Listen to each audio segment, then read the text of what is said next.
Listen, do you want to know a secret? Hello and welcome to Monday's edition of Movie News here at MBE. I don't know where that soundbite came from. Or That who was it was. George Harrison of the Beatles. Georgie, yeah. I don't know what that accent was.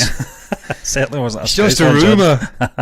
But thank you for joining us here at MBE once again here on our YouTube channel and of course our Twitch stream. I am joined by co-host, as always, John C. Walsh, and I am your other co-host, Stephen John McLaughlin. And as you can tell from our thumbnail, we're going to be talking about Dune 2021, it's now called.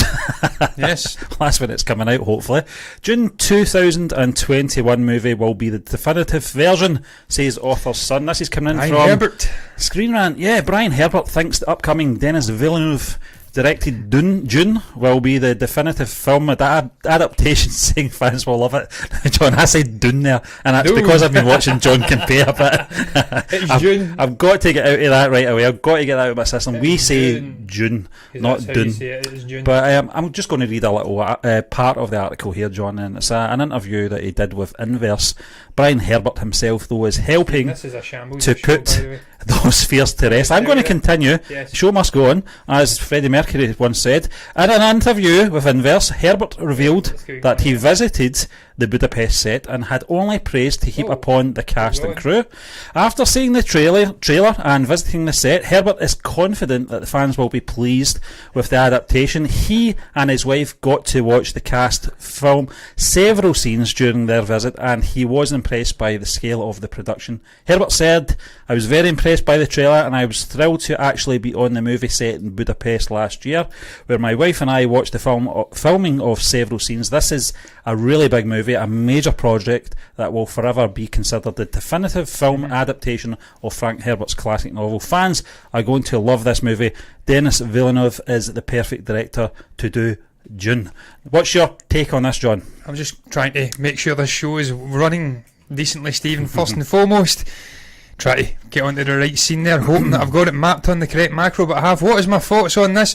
I agree with Brian Herbert. I think this is definitely the definitive version of the story, purely because the movie version we had in the 1980s, we'll try and make some eye contact tonight, Stephen. I've deliberately, this is weird. deliberately set this up in a way where the chairs are more easily turnable, so we can have eye contact instead of just looking straight into the camera like strange zombified bedfellows. What are the Morlocks from The Time Machine? That great movie. But Stephen, I went off on a tangent right away and I've nearly lost my train of thought, so it's a dangerous start to the show. But what I was saying was, it's the definitive version, because we had a movie version in the 1980s. It was terrible.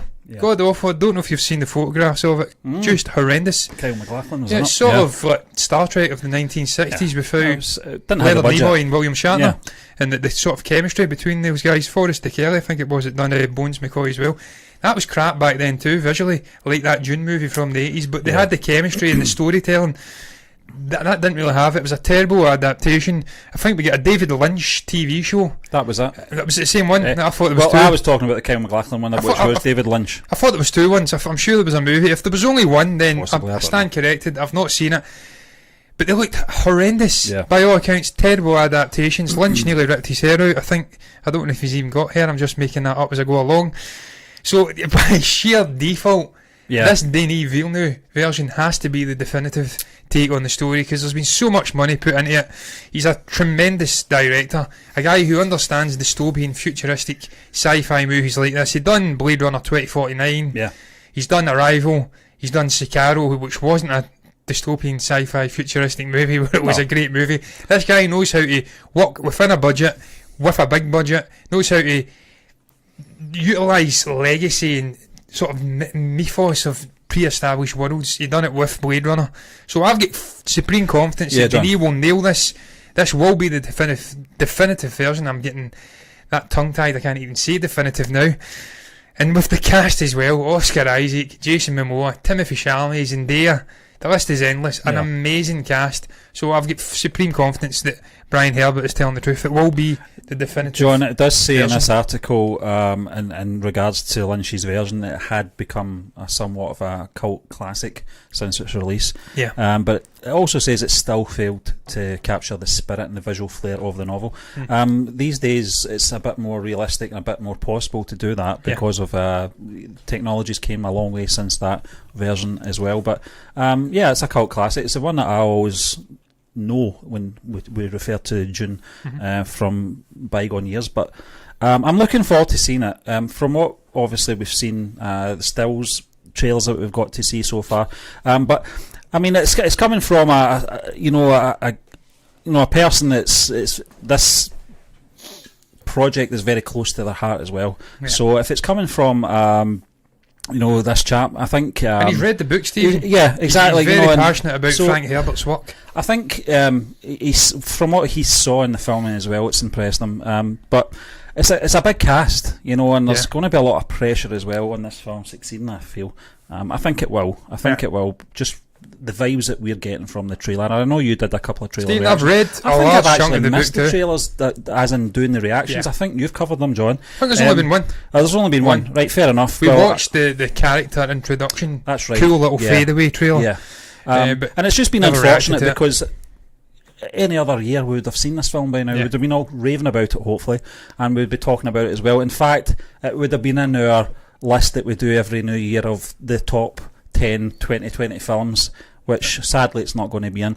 But I'm looking forward to it. It's good to see that there's, Brian Herbert's speaking very highly of what he's seen so far as well. It's good to see that the heirs to prominent authors, or the children of prominent authors, are not such uptight shitheads when it comes to adaptations. And I'm not saying Christopher Tolkien was a uptight shithead, but they were very protective of Tolkien's legacy, his estate, and obviously the adaptations of Peter Jackson's movies. And I can't agree with that. I understand people hate the Hobbit movies. Some people hate them. I don't quite get my head around it. It felt perhaps it should have been 2 movies instead of 3, but I think Jackson done a great job of adapting the story and making it interesting for a new generation, because it's, in a sense, that was a children's book and it meandered like a children's book, and I love it, but it was written initially for children, and Jackson done a good job of bringing that up to a big sort of screen experience. And it will be the same here with Denis. He'll take elements, and I'm sure there'll be elements cut out of this story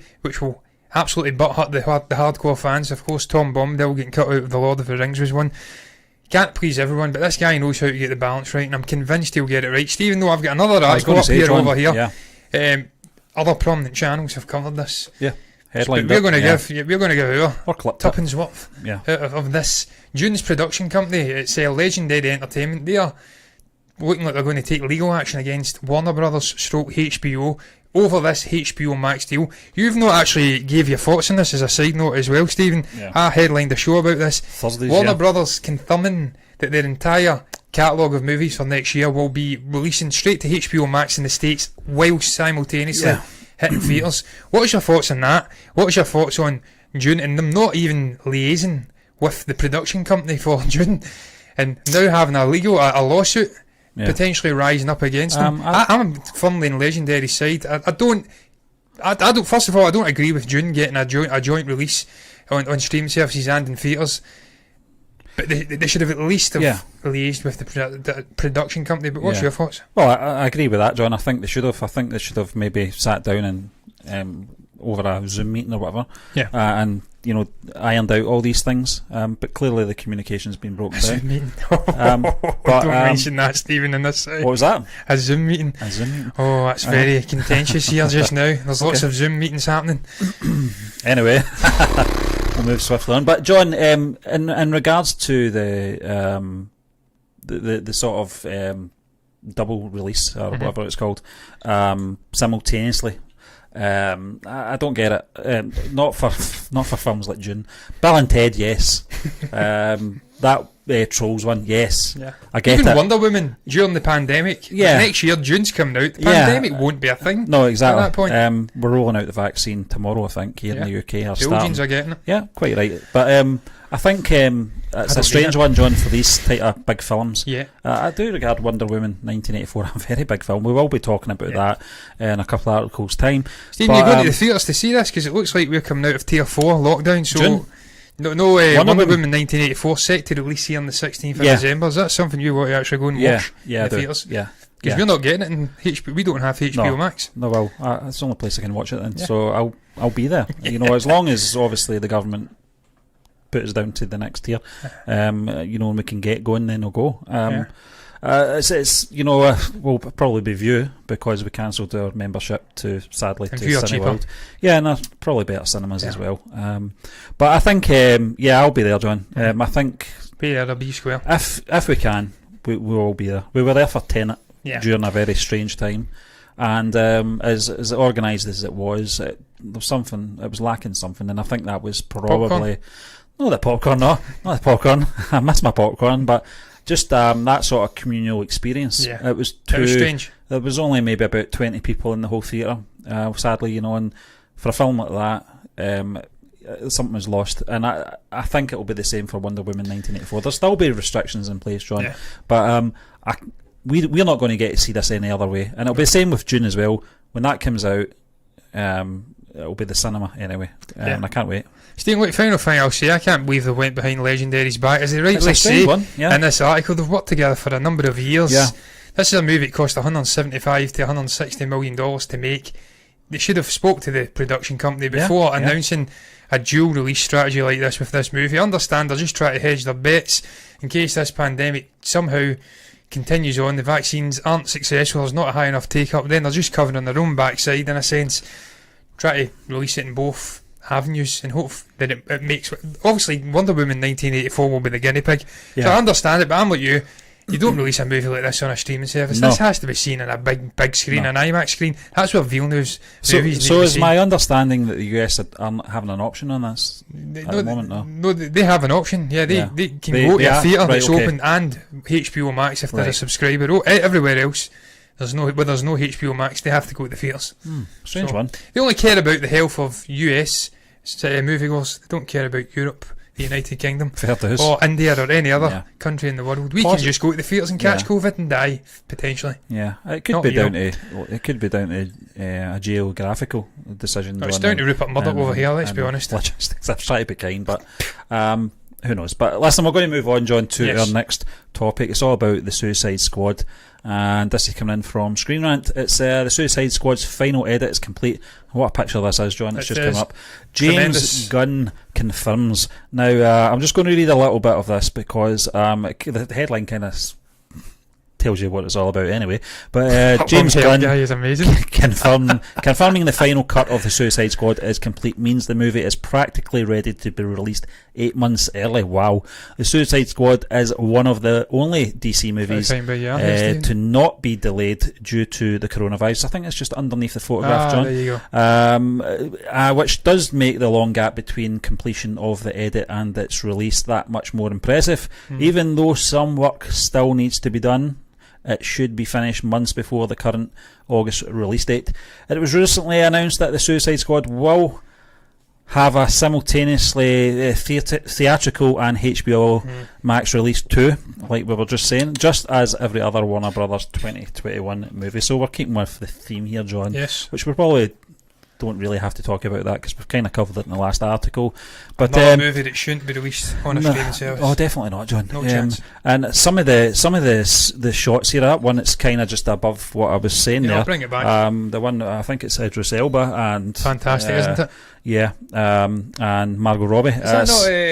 Is that Idris? I thought that was Deadshot from the last one. That may be wrong.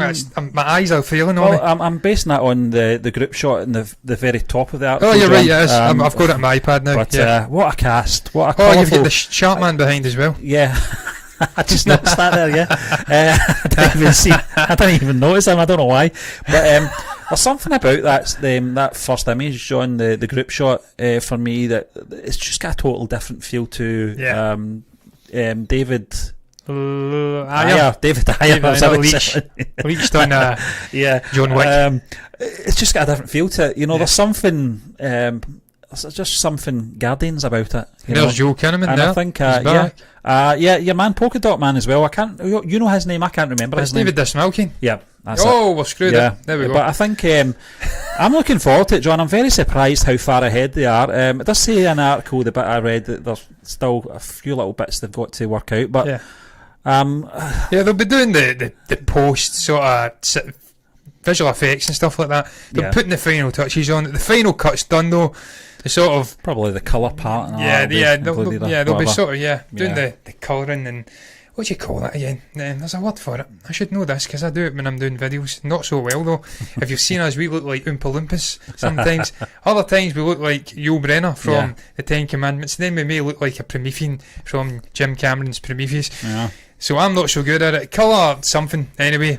Colour correction. Colour coding. Is it coding? Yeah. Okay.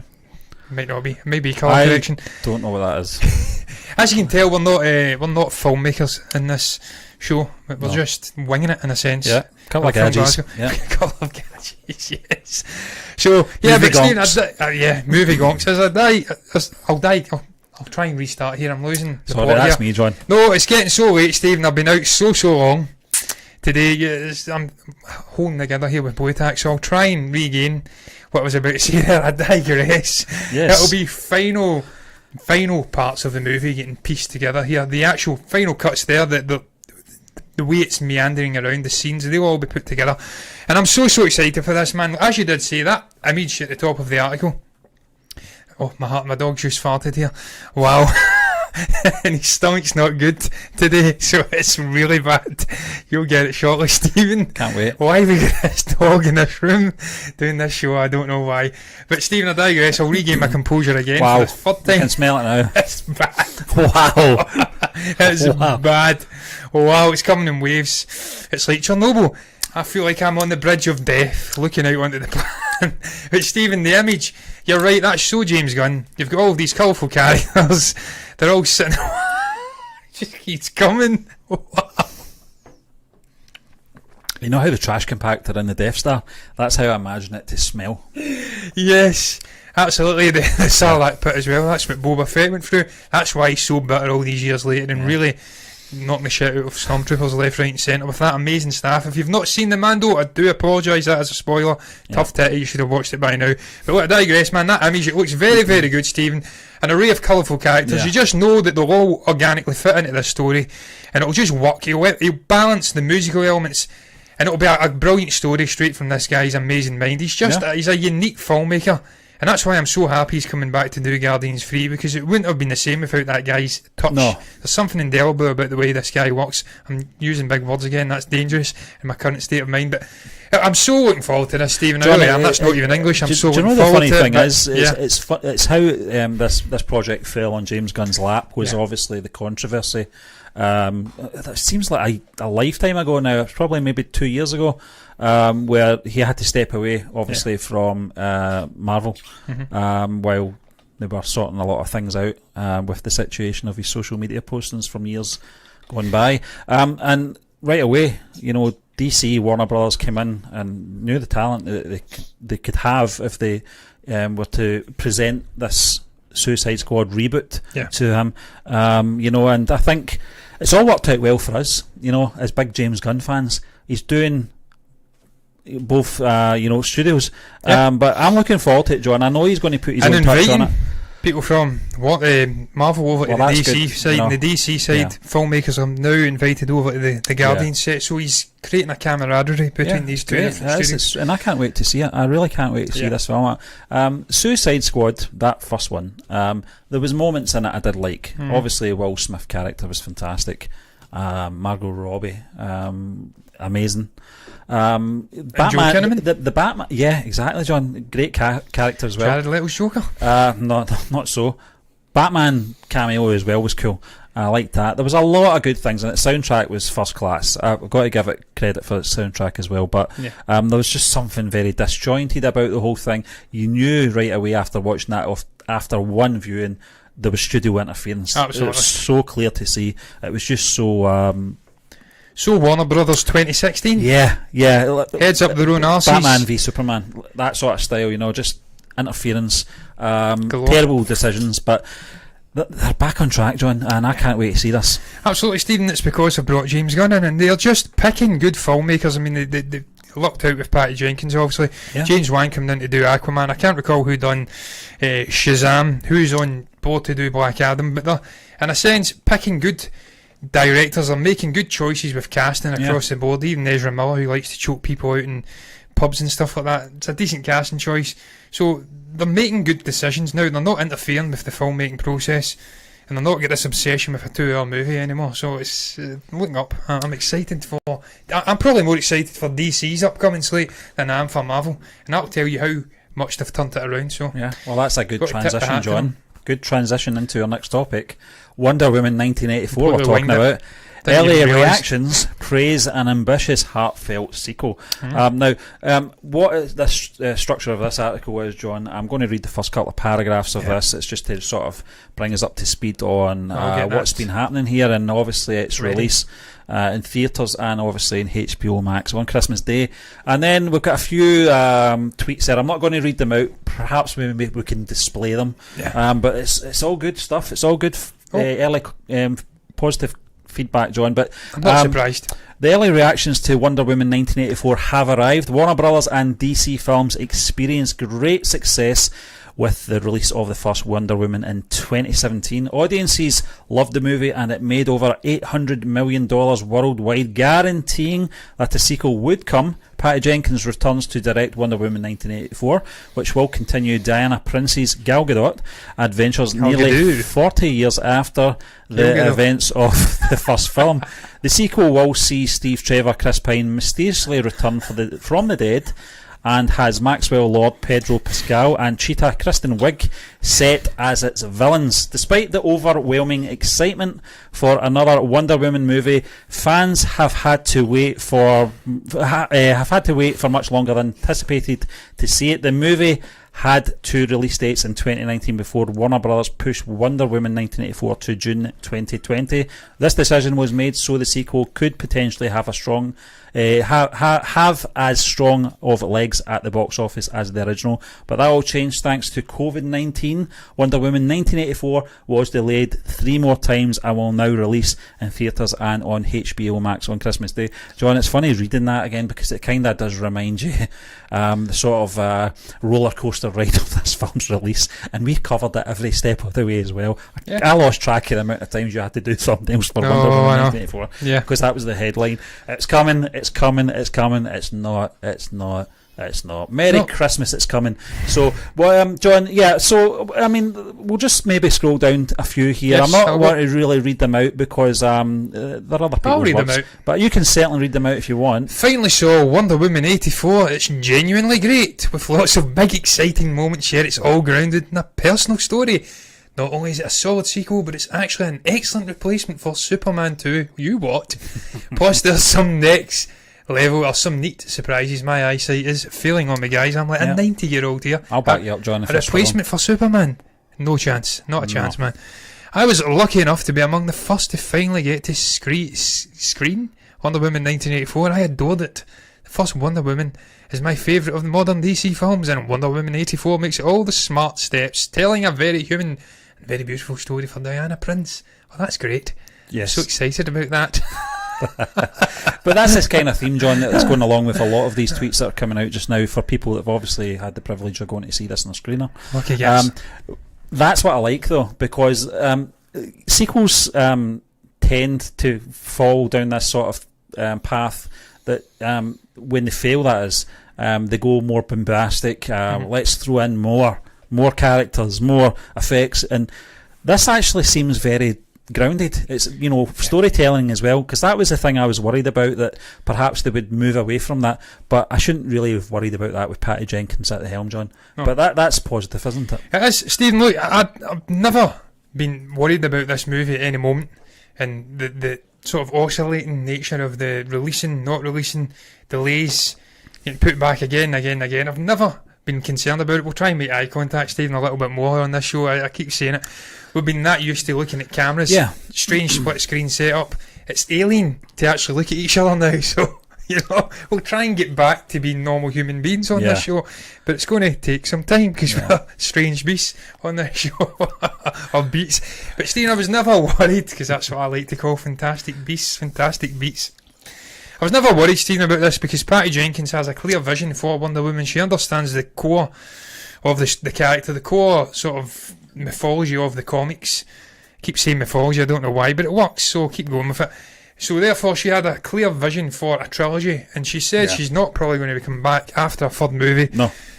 So when you have a decisive leader and the camera's moving because of the dog, I will just it's very, very concerning. Harley, my friend, you're going to have to move. Can you move, please? You big 6.5 stone gonk. Let's go. Come on, move over. You might have to put a title card up. This all comes crashing down. Yes, it will come crashing down, and we'll be freeze framed. But look, when you have a decisive director and writer of the story who understands the character and has a clear vision for 3 movies, this is what happens. It has an ebb and flow to it that's natural. And the middle movie, as you says, isn't bigger, bombastic, just flinging more stuff at it. Like we kind of got with Deadpool 2, but it worked. She knows what she's doing, and you're right, almost seems sort of pulled back in a sense. It's sort of been ripped down into less. We've got Pedro Pascal's villain. We've not got as many. I think it was David Thewlis. We had the sort of German guy in the first movie. Yeah. You had Pine, you had this little witch doctor, German doctor character. There was too much going on in a sense, but it worked because it's Patty Jenkins and she knows what she's doing. This one, it seems as though there's less going on, and that excites me, because if you've got that confidence in the actual character and the actors involved within the story, that you can actually give us a less bloated story and make it work, then it proves good. And the fact that the movie's been made and been sitting in the can for 2 years now, and a year and a half, it could have been out long ago. There must have been something done right from Patty Jenkins. Also, the studio are confident in what she's produced, that it's been sitting in a can waiting patiently to be seen. As she keeps saying, and as Gal Gadot keeps saying, we're so excited for you to finally get to see this, because it's final. We've been waiting so long to see this movie. I'm absolutely positive Cheetah's going to be good. Pedro Pascal's amazing.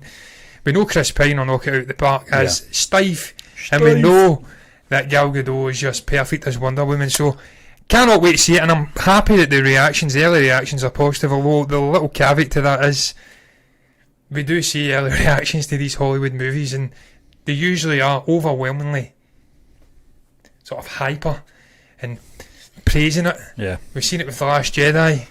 That was a shit movie, man, but people praised it to the absolute hilt. The early reactions, it's the best Star Wars movie ever. That normally happens with screeners. It's almost like a grateful appreciation for being invited along to see the film, that they feel they can't criticise it. But I don't have any worries there, John, to be honest with you. And I'm just looking at other ones there, and they're saying it's got everything. Final thing I'll say, Stephen, what I'm really excited for is they're saying it is going to be a Diana Prince story.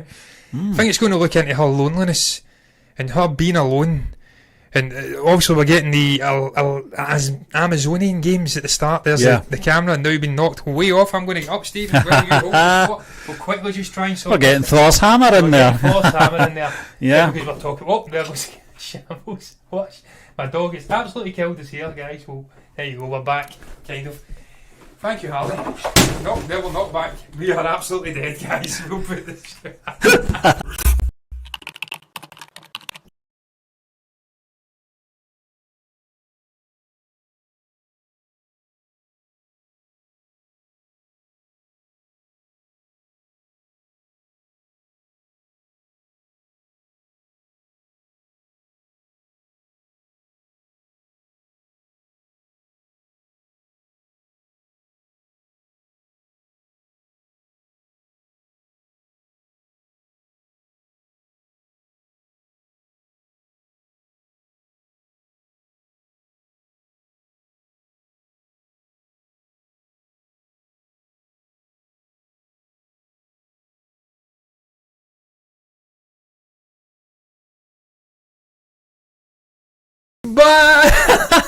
Can we are back.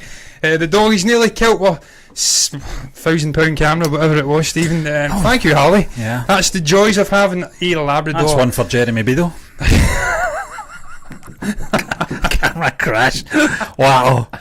Well, we're so professional in here. What can I say? You can't do anything about it. It's live. Exactly. It's interactive, as a certain channel likes to say. There's nothing interactive about our channel, though, Stephen, so I think we'll probably get away with it. But look, Stephen, final thing, man, as I did say, it's a Diana Prince story.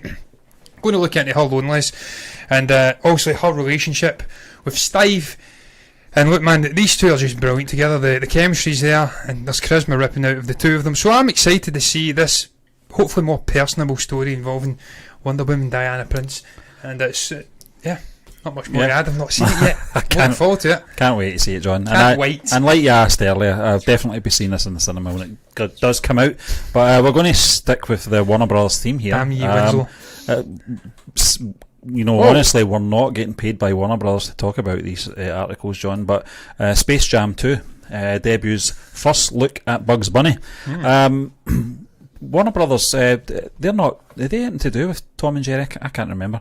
But we were talking about that the other week there, the Tom and Jerry, what we've seen, the first sort of looks at that animation style, and we were talking about Space Jam as well, and Space Jam 2, A New Legacy it's been called, and I'm mightily impressed with what we've seen with Tom and Jerry. But these first looks at Bugs Bunny, John, I'm glad they've stayed to the true likeness of the character anyway, which was always going to be a worry anyway, especially if you're a Sonic the Hedgehog fan, and what you had to experience before they had to go back to the drawing board, if you pardon the pun, with that character. But fans' first look at Bugs Bunny and Space Jam: A New Legacy has been revealed. The iconic Looney Tunes character has long been a part of Warner Brothers' legacy, tracing back to his first appearance in the 1940 cartoon A Wild Hare. I think I've seen that. Doesn't look like him now. Bugs has appeared in a slew of films and cartoons over the years, including the 1996 cult favourite Space Jam. I was only 20 when that came out. Wow. When a sequel was announced to be in development, there was no question that Bugs would return for another big screen adventure. While the first Space Jam starred basketball legend Michael Jordan, the sequel will focus on another NBA star. LeBron James will step into the spotlight for Space Jam 2, which will once again feature Looney Tunes characters and NBA players alike. James confirmed the movie's official logo and title back in April, and since then the fans have waited for even more information about the long-awaited sequel. In addition to James, Space Jam 2 will star Don Cheadle and Sonic Martin Green, and Malcolm D. Lee from Girls Trip is on board as director. Currently, Space Jam 2 is slated for release on July 16th, 2021. First look at Bugs Bunny, John, what's your thoughts? Very impressive, Stephen. I spoke about it. I don't know who the animator is, but I do recall speaking about it on a show. I don't know if we'd done it jointly or whether it was a solo show for me, but the guy was using, I can't recall the name of the little thing. It's something, I want to say it's like Cinetex or something, but it's how you actually animate the 2D cartoon style. Yeah. Like they done in the original Space Jam. So I knew it was going to be faithful to the original, that we were going to keep that sort of unique, nostalgia-driven animation style. So I'm not surprised to see it, and I'm not surprised to see he's looking pretty damn decent. It's been a while since I've seen Bugs Bunny, so I'm not entirely sure, but it looks as though he has a slight squint. It kind of looks a little bit spaced out. I'll bring it up now. I'll let you see, because I've not actually shown it. There you go. He's looking a wee bit wide, isn't he? That's the way I remember him. Bit gappy in the eyes there. But it's cool, isn't it, man? It's going to be very cool to see that. It's a dying breed, that cartoon 2D style. We're more used to, or more accustomed to seeing the Paddington, Peter Rabbit styles with folks like Domhnall Gleeson and whoever the hell is in, Hugh Bonneville I think it is, and Ben Whishaw actually plays Paddington, but you're more used to seeing that style now, so it's going to be interesting to see the old school cartoon style. I'm glad, because we talk about this generation are used to that style of animation you're just talking about, John, and the reasons for Disney having to, or wanting to, remake classics like The Lion King for younger audiences, the new generation. But I'm glad to see that this film, this franchise, is sticking true to the traditions of traditional animation, especially with these characters. I don't really want to see. It'd be strange, wouldn't it? I don't like it, John. This is the way I remember them. Same with Tom and Jerry. Keep them the way they were. They don't need updated. If kids are not that interested in it, then tough. It's them it's missing out, I'm afraid. And I think when LeBron James is in it, you're going to have a core demographic going to see it just for LeBron, because he is the sort of 2000s era Michael Jordan. You could argue Kobe Bryant was as well, but LeBron, an absolute master of a basketball player. So you could argue that with him there, it's going to draw eyeballs no matter what. But you'll have that sort of element in society who won't want to get back to that cartoon style. They're more used to. They're perhaps just growing up with animated CGI stuff, and that'll be jarring to them. But screw them, they're Zoomers anyway. They'll be on their TikToks and stuff like that doing their dances. Yeah, the attention span won't last the film anyway. It's so. very bitter of me, isn't it? John, I'm starting to turn it an just old come back to the 1996 film though. I can't believe I was 20 when this came out. Even a 20-year-old, I loved the film. I loved it. In it, wasn't he? Was he? Sorry? Was Bill Murray in it? I don't remember him being in it. Might not be. Maybe someone else I'm thinking about. But it's been a long time since I've seen the film, John, but I do remember enjoying it when it came out. It's that style of filmmaking I like. Yeah. Since probably the days of Mary Poppins and Bedknobs and Broomsticks. He was in that. I can't remember him being in that. I think he was like I don't know what he was. But I remember him getting into the world. But that style, it's something that Disney have been doing for a very long time, blending the live action with 2D animation, and it's something that I've always enjoyed. I've always been amazed, certainly with obviously those 60s films, how they did it. When Space Jam came out, I was 20 years old, and my love for that sort of style of filming didn't change. But I can't believe it's been that long since the first movie. It's going to be very interesting, but they're using the same formula, like you say, John. LeBron James, you're going to get that crowd coming in to watch the film just for him anyway. They've obviously seen the impact that Michael Jordan had in the first film. It was such a big name. It still is. But I think it's going to have the same impact. Stephen, look, I don't think he'll better the original movie. I don't think he will. Just like LeBron can't really better Michael Jordan anyway, because Michael Jordan is Michael Jordan. He's the absolute GOAT of basketball. He's always been chasing his sort of legendary status, and he's became a legend in his own right, but he's not quite got to the heights of Michael Jordan. That's fair enough, yeah. I think it's going to be the same with Space Jam. I think the original Space Jam will still be the best of that kind. I mean, there's not been many there's only been one Space Jam movie, so it's difficult to really say the best of its kind. There's only been one, but I can't see the second one being better. A New Legacy, it's an okay title, but I just hope we don't retread the original movie. The alien sort of things come down and they're fighting or playing them. I hope we don't do that. But I recall the little helmet guy, I always forget his name. He was the referee in it. Yeah, I can't I was only 7 when that came out. 7 years of age. It's amazing. Days. But it's good to see that they're bringing this film and its characters to a new generation anyway, John. But we're going to move on to our last article, our custom Star Wars news, which used to be big. It used to be big.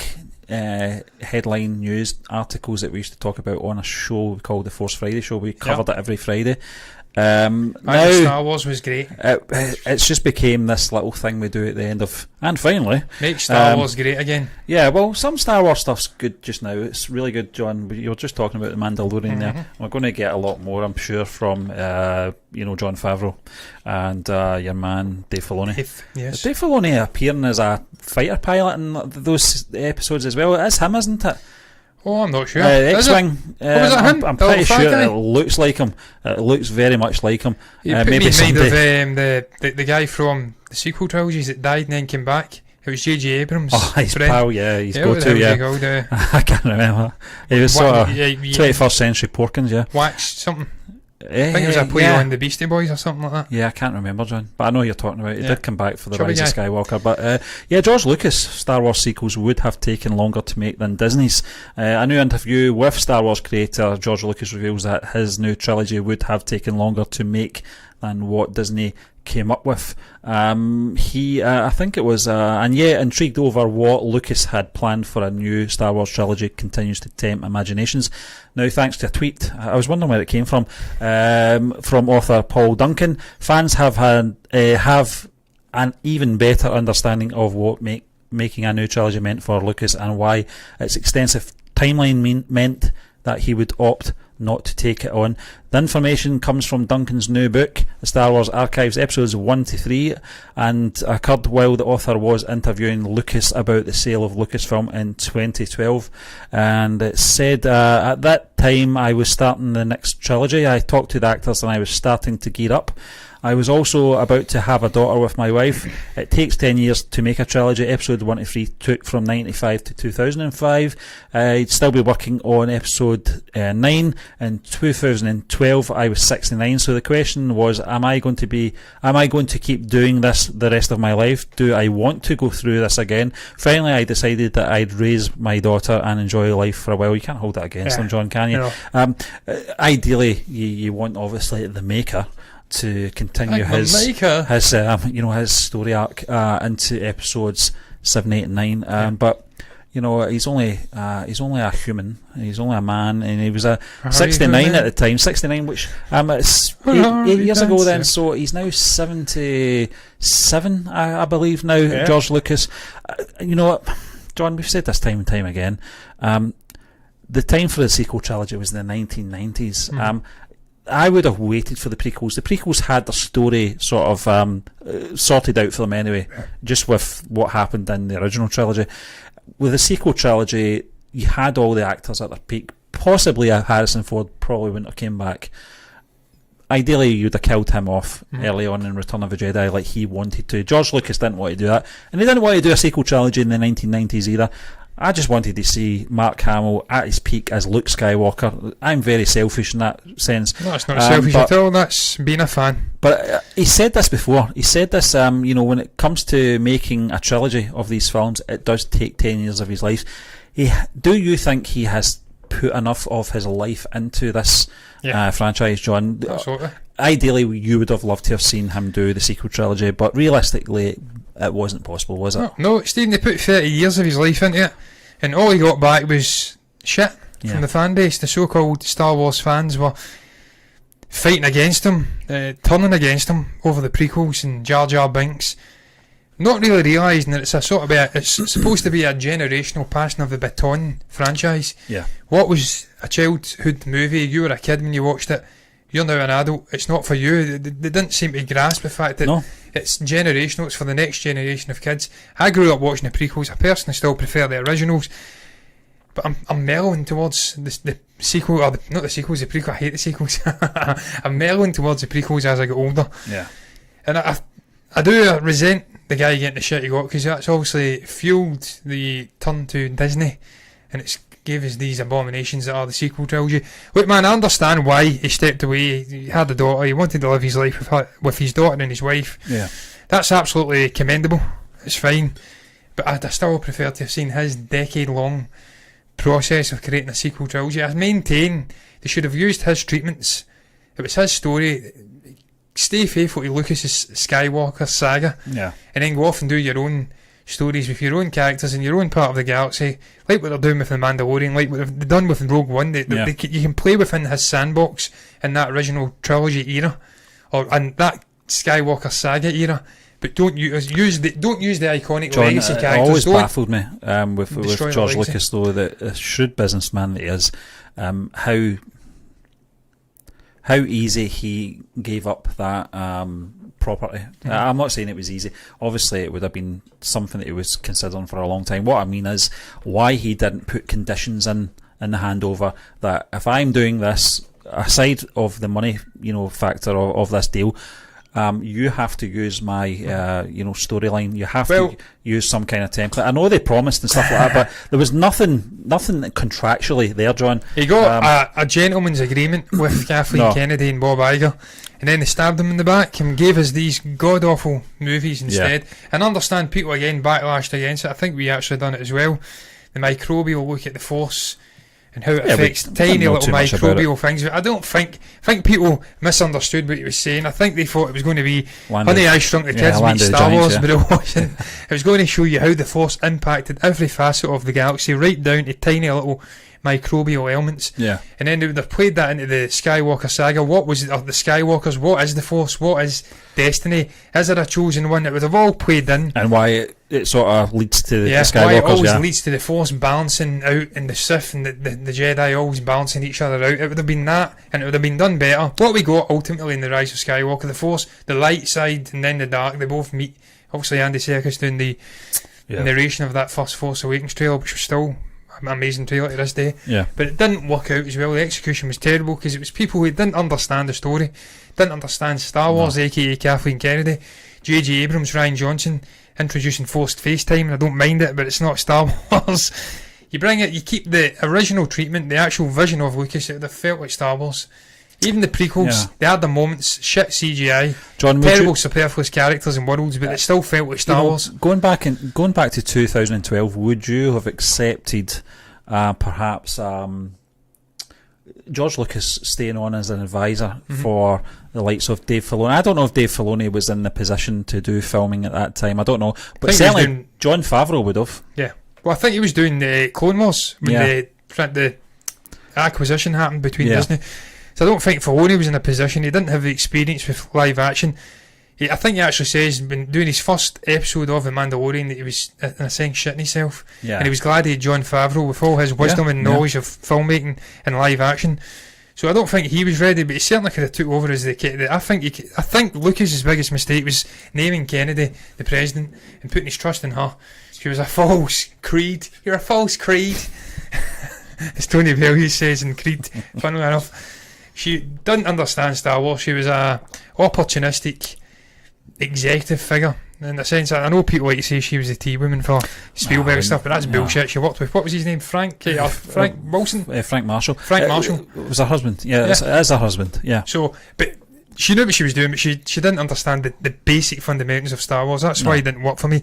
So making her the president was the first mistake. It shouldn't have been perhaps a Filoni either. He wasn't ready, but Favreau, if he was available, would have still been the option. You see it with The Mandalorian. Favreau and Filoni absolutely understand Star Wars. That TV show just feels like the original trilogy. It's got the elements, the sort of innocence, the carefreeness, the characters work, the humour works. Just little Grogu Baby Yoda, it works. Yeah.